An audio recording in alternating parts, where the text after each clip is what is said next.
No, I'm just joking. I'm just joking. Sorry? Sorry? I don't think so. No, I don't think they do much Photoshop in this one. No, I don't think so. Take that. Yeah. You know, the whole philosophy of the Women's Health cover girl is to have someone who will not need air cushion, because that's what we've been doing. If you've been following all the covers that we've done. Even here, actually. Even here. You know, I mean, I can say that here I felt that my abs were sticking out.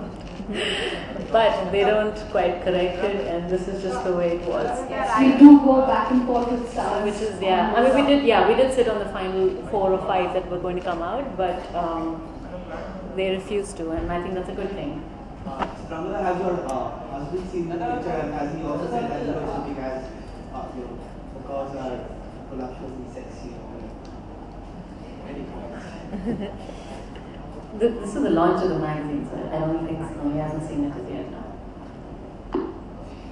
Chitrangada, do you think, you said that women are getting a lot of out-of-the-box work. So do you think that 2012 is all about women on top when it comes to Bollywood? Because we see a lot of divas making their comeback, as well as, people like you getting a lot of different work. So how do you see this year, particularly for women in Bollywood?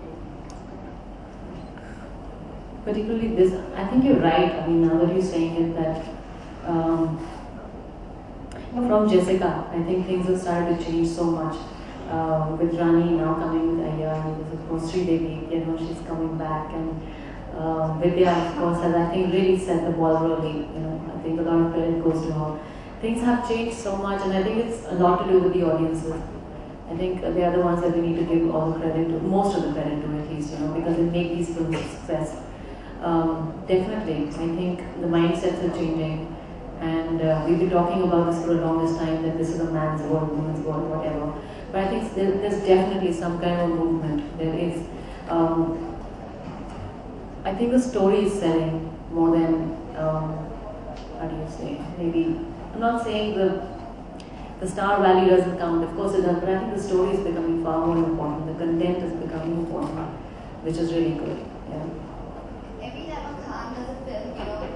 Always targeting the 100 crore club and stuff like that. So do you think, the coming days, even if a movie rides on just a woman, like say heroine or any other film, Kahani, do you think that it would still be compared as good as, a film riding just on a hero's shoulders? Kahani did make 70, I think. It made about close to 70 crores, which is fantastic. I think only one woman who, and not even really, just about managed so much. I think that's great. Will she be able to manage? I don't know. But I think it's definitely a huge change. If you can get a film like Kahani to do 70, which means that definitely the content has to be a lot stronger, and that's what the film will sell on. Maybe not so much of a star value, not so much of action, and not so much of other things that can, like what an eight-head tiger can manage. But I think at the end of the day, the bottom line is that somewhere the content is becoming strong, and that's a great change. Yeah, that's good. Chitrangada, you said Rekha, it has a character from Raja, you necessarily kiya tha as a character of Rekha. You are so much inspired of her. Yeah. So, kabhi, have you ever managed to meet her personally?